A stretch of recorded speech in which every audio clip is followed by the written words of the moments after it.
Races کے اندر بھی آپ وقت نکال سکتے ہیں، پیش درس کے بعد بھی کچھ وقت آپ نکال سکتے ہیں، کوئی پیریڈ آپ کا خالی رہتا ہے تو اس وقت بھی آپ وقت نکال سکتے ہیں. تو یہ وقت کا صحیح استعمال رہے گا کلاس روم میں بھی. اور گھر پر پڑھائی کرتے وقت آپ کو کیا کرنا ہے، گھر پر اگر آپ کنٹینیو 1.5 گھنٹہ 2 گھنٹہ 3 گھنٹہ بیٹھتے ہیں پڑھنے کے لیے، تو بیچ میں آدھے گھنٹے کے اوپر یا 1 گھنٹے کے اوپر 2 منٹ 5 منٹ کا آپ کو وقفہ لینا ہے. تھوڑا کھڑکی میں کھڑے رہنا ہے، باہر تھوڑا دیکھ لینا ہے، ہوا آپ کو مل جائے، تھوڑی روشنی مل جائے، آپ کا دماغ تھوڑا فریش ہو جائے گا.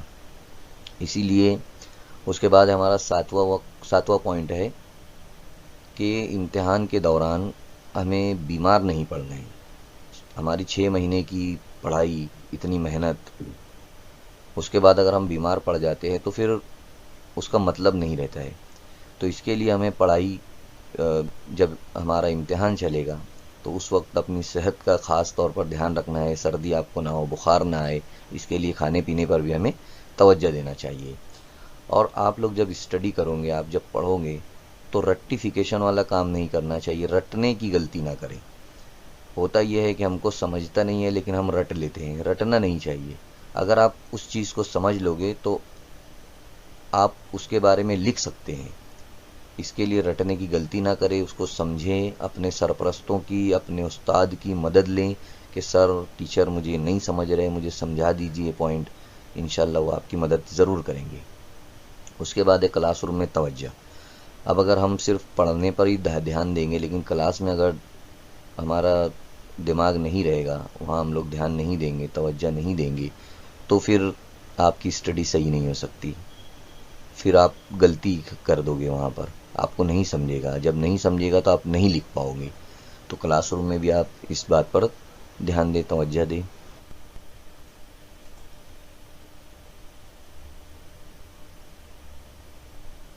اب بات آتی ہے ہماری اعادہ کرنے کی.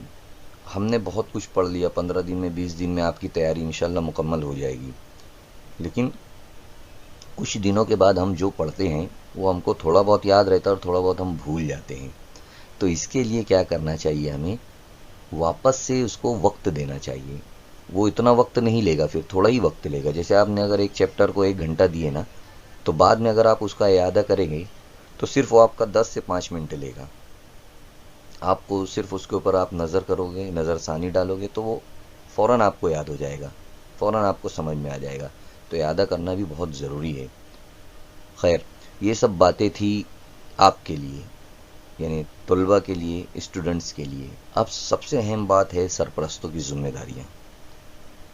میں امید کرتا ہوں کہ یہ ویڈیو میرا اور میری باتیں آپ سن رہے ہوں گے سرپرست حضرات. سب سے اہم ذمہ داری آپ کی ہے. آپ اگر چاہو گے تو آپ کا بچہ کلاس میں بھی توجہ دے سکتا ہے، گھر پر بھی وہ بیٹھ سکتا ہے. آپ اس سے پوچھئے کہ کلاس میں کیا چل رہا ہے. گھر پر آنے کے بعد آپ اسے بیٹھائیے کہ ششماہی امتحان آنے والا ہے.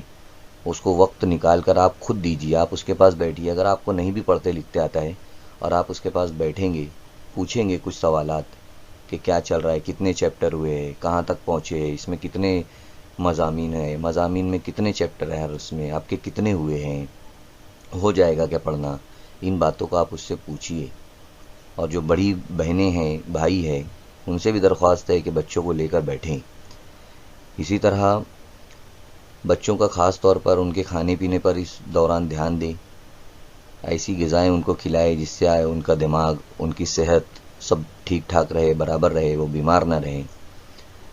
اس طریقے سے ہم یہ جو ششماہی امتحان ہے بچوں کو بہتر کامیابی اس میں دلا سکتے ہیں.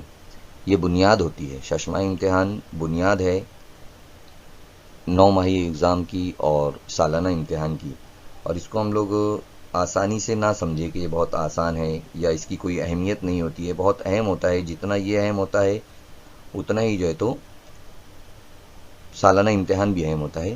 اور جو ششماہی امتحان کے جو نتائج ہے یہی طے کریں گے کہ آپ کو اور ابھی کتنی محنت کرنی چاہیے آگے. تو انشاءاللہ تعالی میری کچھ باتیں تھیں وہ آپ کو بولنا تھا. انشاءاللہ اس کا کچھ نہ کچھ تو نتیجہ نکلے گا.